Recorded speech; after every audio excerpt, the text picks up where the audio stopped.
against people in matters of housing, employment, public accommodations, and the like. And in building a new city, we had an opportunity to capitalize on the triumph of the modern civil rights movement. And as a result of that, Irvine has grown to become the most diverse, the most thoroughly integrated city in the United States of America, and indeed in the entire world. That's a statistical reality. You actually look at it. So I'm very proud that over the years that has been the case. You look at any village, any neighborhood, any shopping center, any place of employment, you will find the kind of diversity and thorough integration you won't find elsewhere. And it gives us a real edge as a community. And imagine the good that it does for our children. I was a part of that civil rights movement. That's why I was so shocked when our mayor put out a piece of mail that said, and this is talking about me, that type, I guess I'm the type, of a racist should not serve the public. He alluded to some letter that somebody had written in a publication in which I have political advertising, a tasteless, objectionable letter, and said that because I had advertising in it, that therefore I was a racist. This is not right. This is why Mayor Choi needs to be replaced. Thank you.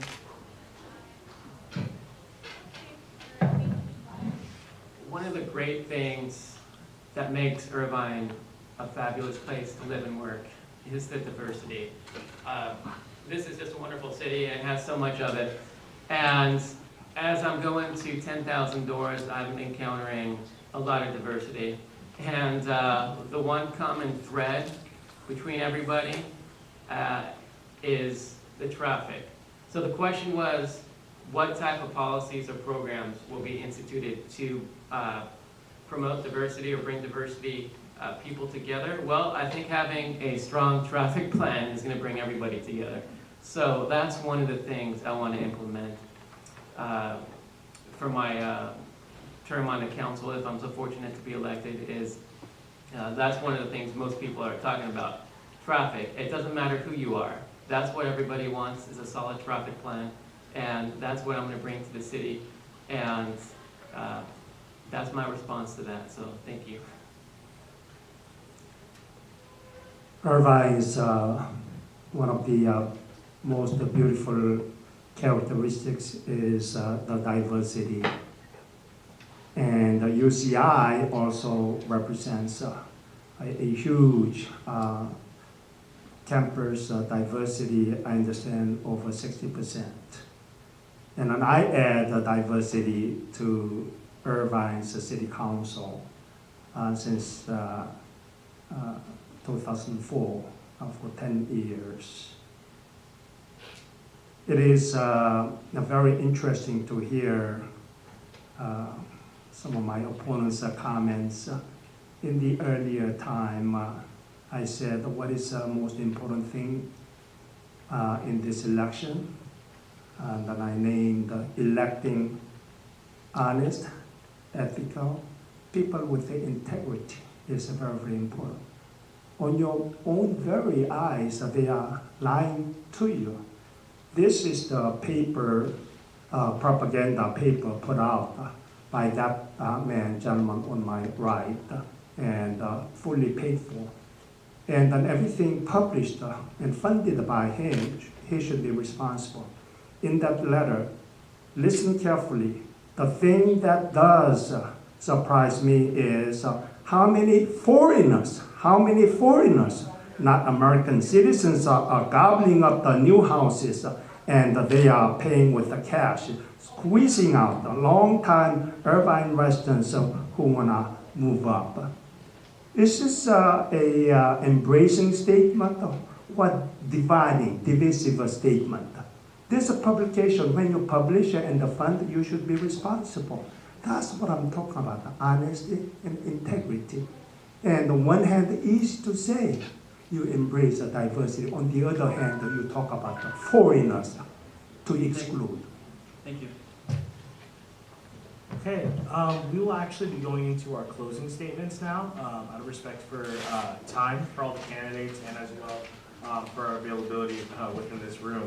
But we will ask that all candidates within their closing to maybe address a little bit about the issue of public transit for UCI students, if you can fit it into your closing, mainly surrounding the notion that UCI students usually feel very limited to campus mobility. We have a very robust system in the 8 or Express, but oftentimes if we want to travel past this area, some of you were alluding to, we might need a car or we might only have a bike to do so. So what would be your support for public transit as well within your closing? So we're going to actually start again from nearest to the podium to the end, and you will have 2 minutes for your closing as well. Thank you very much. All right, thank you. Well, I'll just start out with the transit question since that was just posed. And I am an advocate of seeing how we can maximize the use of our iShuttle system. I don't think it is being used to its highest, best ability right now. And so I would like to see that. I've spoken on this many times, and that is to see how we can, particularly in the middle of the day, after the rush hour, getting the business people from the transit stations to their jobs, how we can reroute those shuttles so that the members of the general public can make use of those shuttles during the daytime. So I would like definitely to explore that from the position on the council. It is very important for us to not only be able to move our move our students and help you guys get around to shopping and to banks and to entertainment, wherever you need to go, to do your errands, things like that, but it's also important for our senior population as well. We have, a fairly substantial portion of the population that is not driving, and so we need to help with that circulation. And I fear that answering that question, I'm now not going to be able to finish my closing statement. But anyway, I'm very committed to providing steady and principled leadership. The public really deserves trustworthy and dependable leaders. And our vote is really what forms the basis of decisions that are made by families and businesses. And so I will not forget how my vote affects you individually. And I'm committed to partnering with you to make Irvine a place where you can find your future success. So I'm Lynn Schott, and I will be honored to earn your vote. Thank you. I'm Marianne Guido, and I ask you to consider my candidacy for Mayor of Irvine to restore the sense of dignity at City Hall. As you heard, the honesty and integrity has been questioned, and I challenge the mayor to continue reading the letter from which he quoted earlier so that we know that this is a First Amendment right. A resident of the city wrote those words. He knows the mayor did not write those words. He was asked at a public city council meeting if he knew that that Councilman Agron did not write it, and he agreed. So this is political grandstanding on the mayor's part. Honesty and integrity needs to be restored. This same mayor walked through a Nancy Pelosi dinner that was held here in Orange County wearing a t-shirt of Nancy Pelosi as Stalin. Does this seem like the kind of leader we want to have in the city? This is the way in which we treat our people from other communities, the third highest representative in line for the president? I don't think so. By calling people from China and from Pakistan and from other countries other than Korea terrorists, Taliban members, this is not the way in which we want to treat our community. We need to look and envision the city of the future. We need a transit that's connected to the Anteater Express and the iShuttle. We need affordable housing units. We need solar energy. We need the expansion of our bike trails, and we need to reduce our urban footprint. We need new balanced growth, not bigger. We need to move forward on climate change very seriously, and we need to protect the community qualities that our residents expect and cherish. Thank you.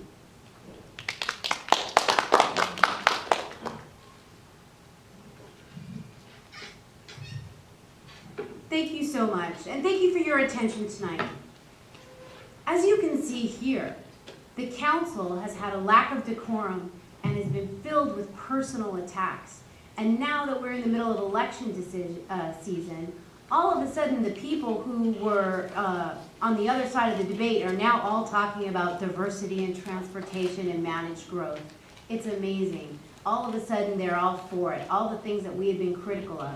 But let me tell you, a platitude doesn't do it, and transportation is the specific issue that we can look at. What actually happened?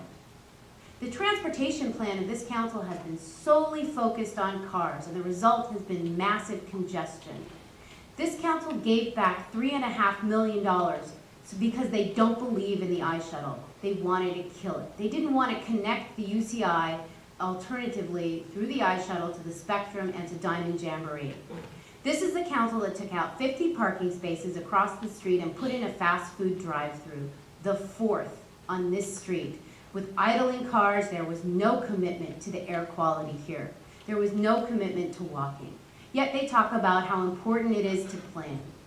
There's no commitment to the biking infrastructure. As a matter of fact, they don't believe that there's climate change and that anything has to be done. There is a deep split between me, who's running for council, Marianne Guido, and Larry Agrin. And we are the people who are the defenders of the environment, the defenders of the master plan. It's only now at election time that we're talking about these broad platitudes. But take a look at the votes. What's actually done? Look at the traffic on our corners. There has been no commitment to planning these past 2 years, and we need to take back the council, return to planning, and have a vision for our future that involves infrastructure other than the car. Planning to move forward with our future. Planning that it supports the Barclay instead of destroying it.